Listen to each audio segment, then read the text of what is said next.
I remember really distinctly a grainy film, a National Geographic film I saw in a class in college. It was of this beautiful Eskimo man, an elderly man, who was in some sort of a summer dwelling that his band or his tribe had made.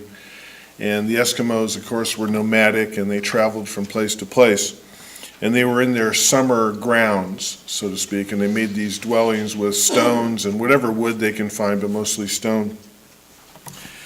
And in the movie we were watching, all the children of probably a number of families were seated all next to each other, and they had big eyes, and they were looking forward. And in the middle of this building, this dwelling, was a fire of some kind, a fire of seal oil or whale oil.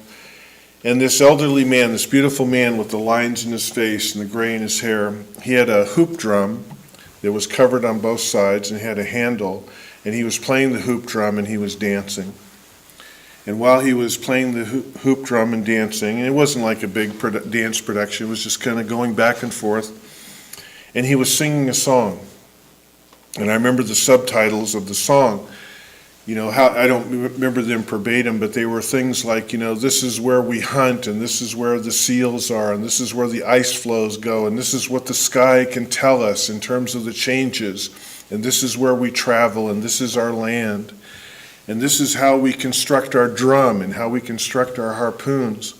And mixed in with all of this information that was sung in his songs were all kinds of ancestral stories and spiritual stories and all kinds of words around great spirits and magic and the universe, and intertwined was the cultural aspects of what it was to be a member of this tribe, of this family. And I remember watching, and the camera would show these kids, and they're just watching and listening. Then after a while, he would sit down, and an older woman got up, and she again was so beautiful with her beautiful lines and her beautiful gray hair, and she began to play a drum and to sing, and she was singing about what it is to make the clothing, and what it was to cook the food, and what it was to travel, and what it was to mend all of the things that were broken or torn, and what it was to pick out that little puppy that was going to be part of the sled dogs at some time, and what you look for in that perfect dog, and those kinds of things. And again, the children's eyes were big, and they were watching and listening. And as I think about this today, I think of the perfect convergence of what this brings together. And that is that when you think of the northern regions, and today we're talking about the north, and the northern regions is that place, it's a perfect metaphor for the way life can be. The northern regions are so beautiful and so giving and so windswept and so vast. But at the same time, they can be shifting constantly, and they can offer up challenges, and the weather changes so quickly. It's a lot like our lives. And I imagine us living our lives, and we are in that dwelling that we create, that dwelling we create in our life, and we are surrounded by the fire, and we are doing the things we know to do to survive and to thrive and to move forward. In fact, we are thriving so much that we can make music, and we can dance, and we can sing, and we can revel in the stories. We can revel in who and what we are. But there's also another aspect of this that I've become aware of, especially this last week. And that is the idea that I think of that older man, and for all I know, he was probably the age I am now, I don't know.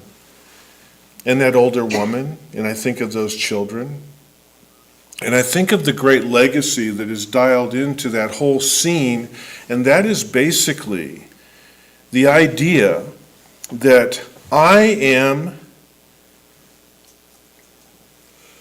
am someday going to be the ancestor.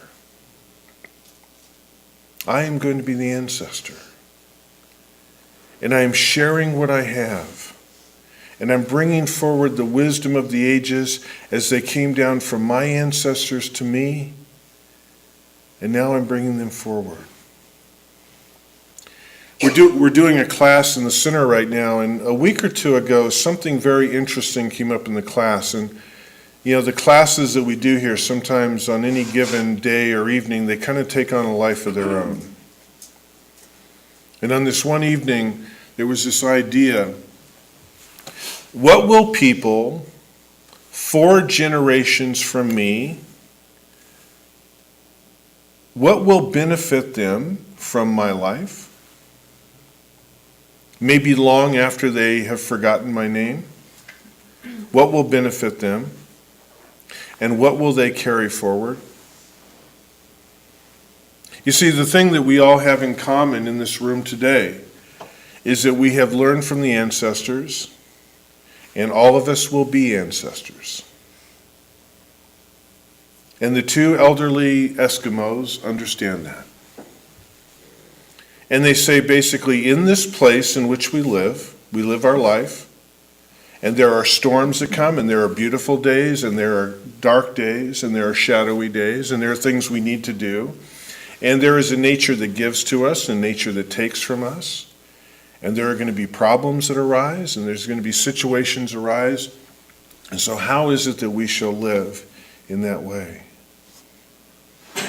And I think about this altar, and it was referred to earlier as, the Day of the Dead, and this is what this altar is for. But as a metaphysician, as a student of New Thought, I would like to call it the altar of the ancestors. Because as a metaphysician, I don't have a real fondness for the word death or dead, because I don't believe that. Because I believe that everyone who is represented here today is still alive and on some plane of existence. But more importantly, everyone that is represented here today is alive within us. I think of this as the Day of the Ancestors, the altar of the ancestors. It's just a personal thing. And what's really interesting is that recently there was a person who joined this altar who a couple weeks ago wouldn't have. If we had put this altar up a couple weeks ago, his picture would not be here. But today it is. And the interesting thing about when someone decides to move from being with us to being one of our ancestors, in one moment, going from being with us to one of our ancestors, is that those of us who are left in this plane, it brings us to a place where we sort of put a parenthesis on them, or we sort of put an explanation point kind of on who they are. And so one day, Reverend Louis, and that's his picture over there, and you can come up and see it later. Reverend Louis in Chico was someone who I could call on the phone in Chico, and I could talk to him, and he could call me, and we could email, and we could do whatever. And in one day, he went from that to becoming an ancestor. And a week ago, I went to the celebration of his life service, which was in Chico, which was amazing. 700, 800, 900 people, whatever it was. And all these people coming forward to celebrate his life. And I sat there that night and I listened to what was being said. And basically, it's interesting where we come from this place of being the guy who we have lunch with to suddenly talking about. And what did he have to share with me, and what did I learn from him? And what I heard on that evening was a lot of what a giving person he was. An incredibly generous and giving person he was. And I sat there and I listened to the different stories. And what settled into me was a particular story that I carry with me. And I think I will always carry this story with me, and I want to share it with you today.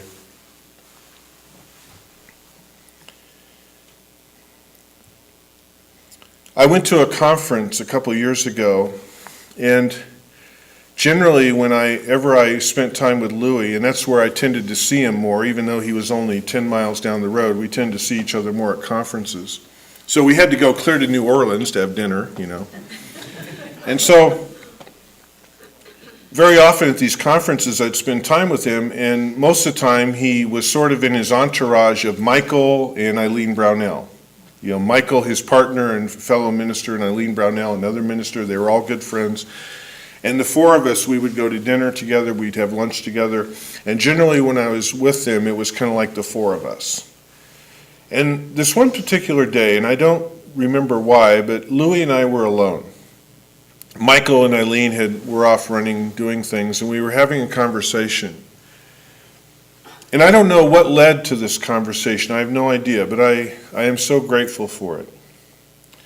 Louis shared with me that when he first became a minister, after he'd gone through the training, at that particular time, Carolyn McEwen, who was his teacher, Dr. Reverend Carolyn McEwen, who had the church in Chico and was his minister, he was a staff minister, and so Carolyn was working with some people in the area, a group of people who were transsexual, transvestite, transgender people.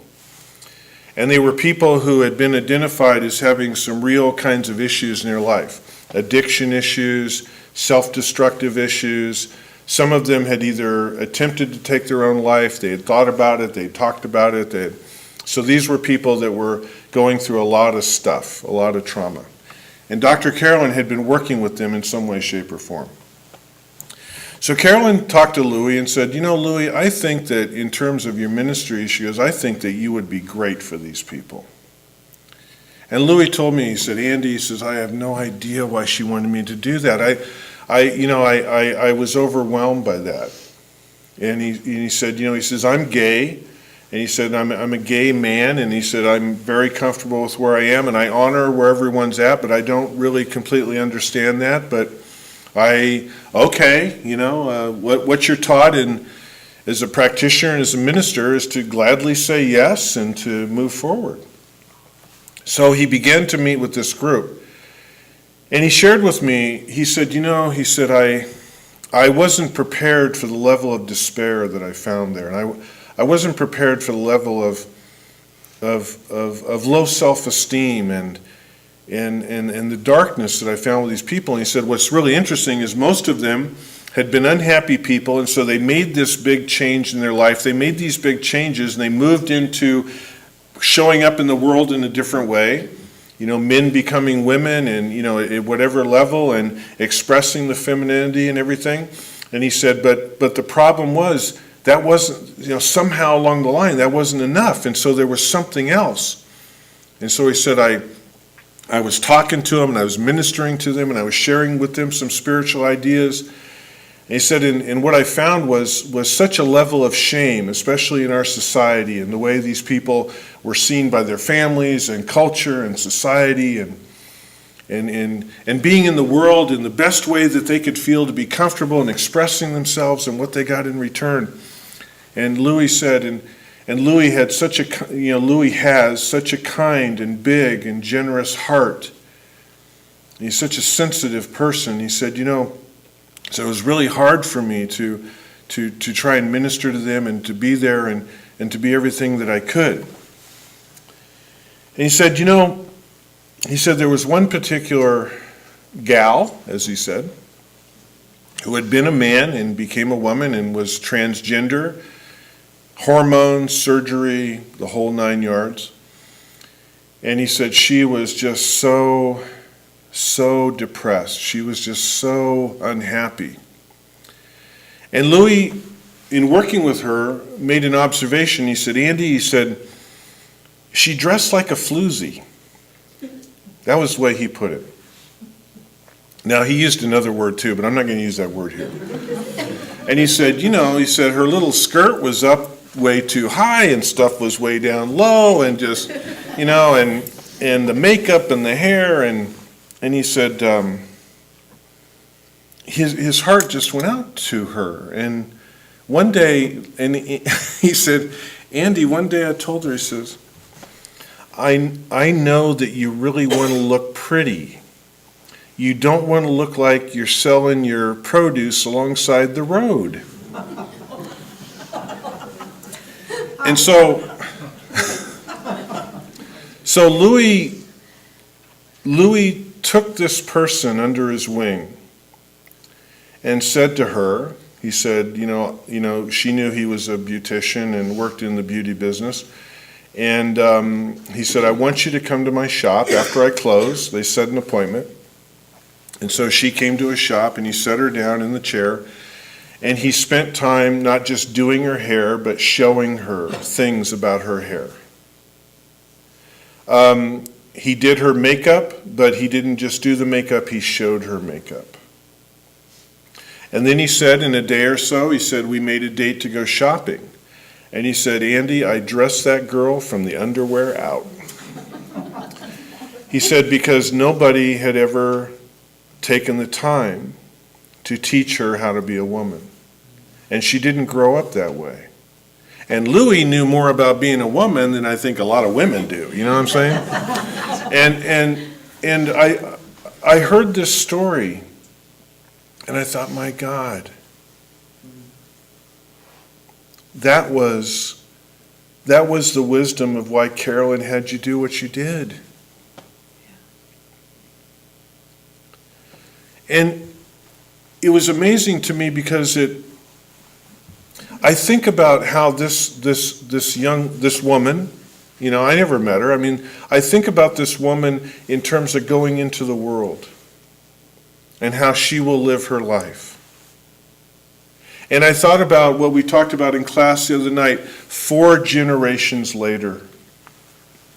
And how, if she has children, if she has friends, it doesn't matter if you have children, doesn't matter, whatever. We are here, the footprint of our life is for generations.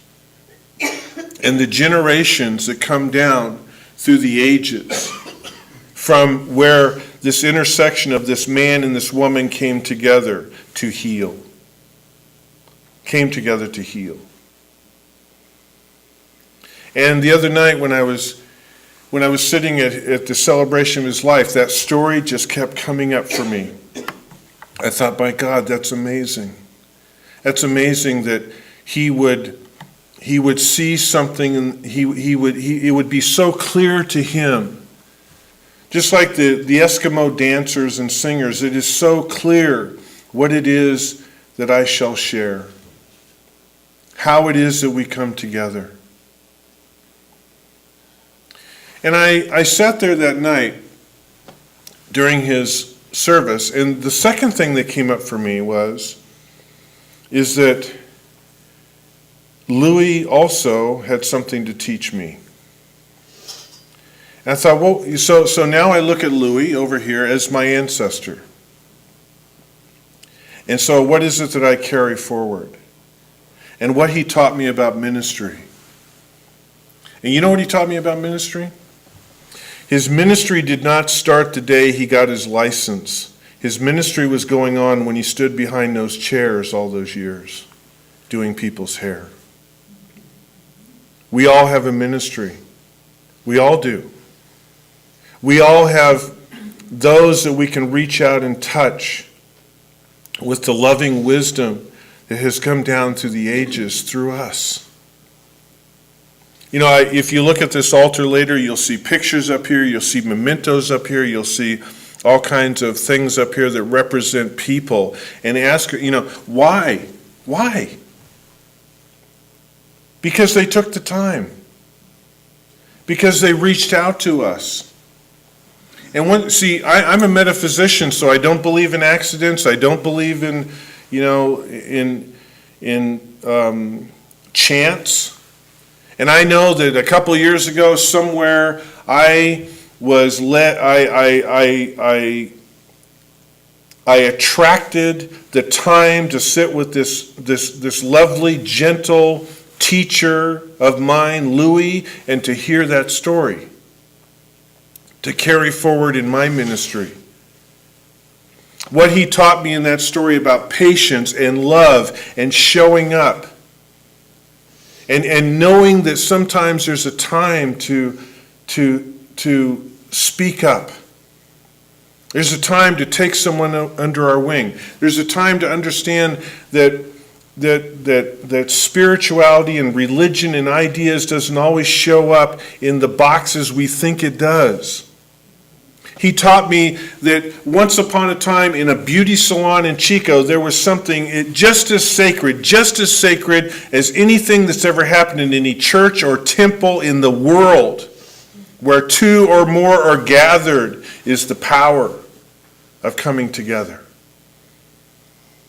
He taught me that ministry is about love, that connecting is about love, it's about spending time, that fixing people or working with people or helping people does not happen in any kind of predictable box. It happens over time, it happens over commitment, it happens in beauty salons, it happens on park benches, it happens in cars, it happens wherever.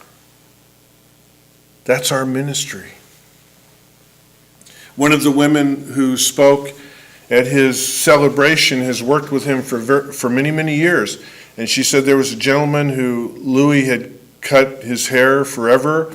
And they all, everyone used to give Louis a hard time, like, why do you schedule so much time to cut the guy's hair? He don't have that much hair, And so, Louis had left, and so they had to schedule him. And so she scheduled to cut his hair, and she gave him a certain amount of time that she, like she would any haircut.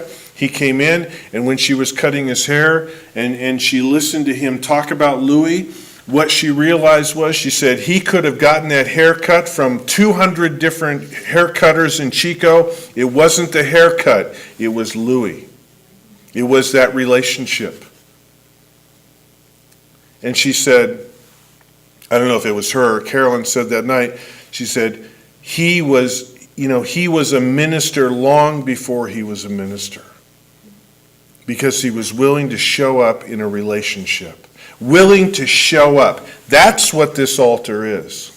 People who are willing to show up. That's what our ancestors did. That's why we remember them, because they were willing to show up. And on that day that Louis shared that story with me, it was him willing to show up to me, one minister to another. And now he's become my ancestor. And I will carry an essence of him with me forever, just as we all will.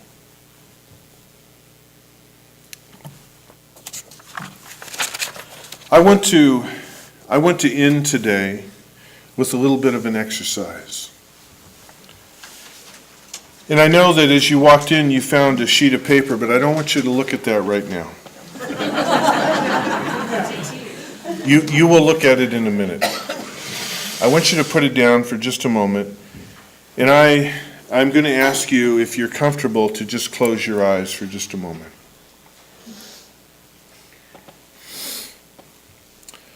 I want you to bring into focus that person. That person who no longer walks on this earth, but who walks in your heart. That person that you carry with you. That person who could have been a relative or a friend, or a brief encounter with a stranger. That person that reached out and touched you. That gave you the time and the presence necessary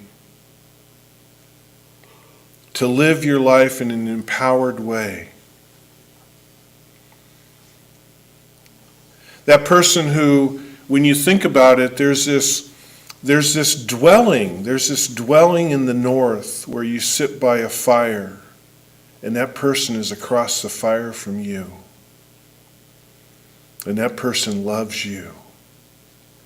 That person showed up for you.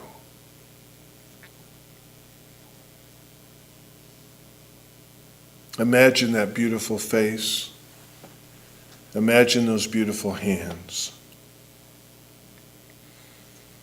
Imagine the way they felt and the way they smelled, and just imagine being with them.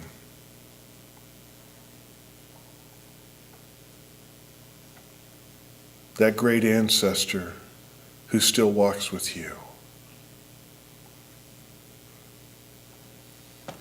Imagine what they meant to you and what they continue to mean to you.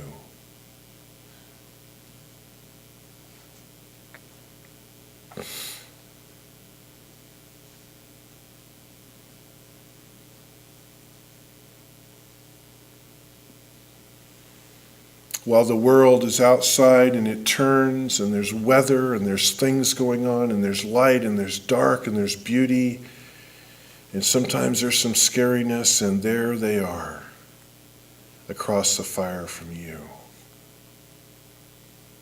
There they are.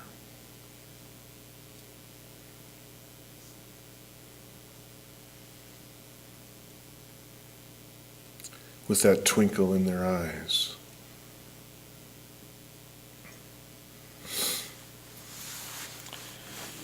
So now when you're ready, I would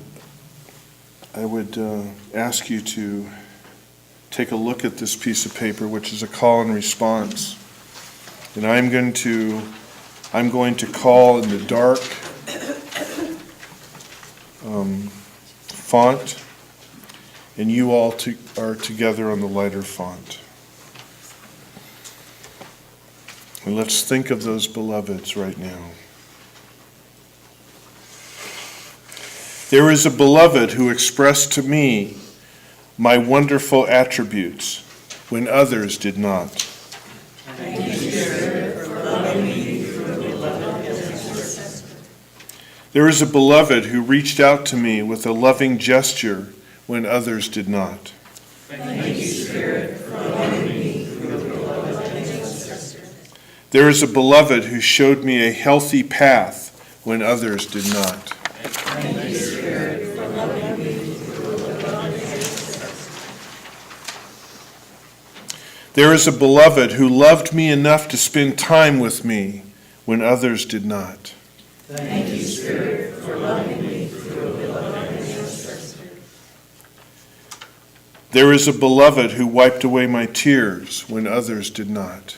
Thank you, Spirit, for loving me through the beloved gesture. There is a beloved who showed me a world beyond my limited one when others did not.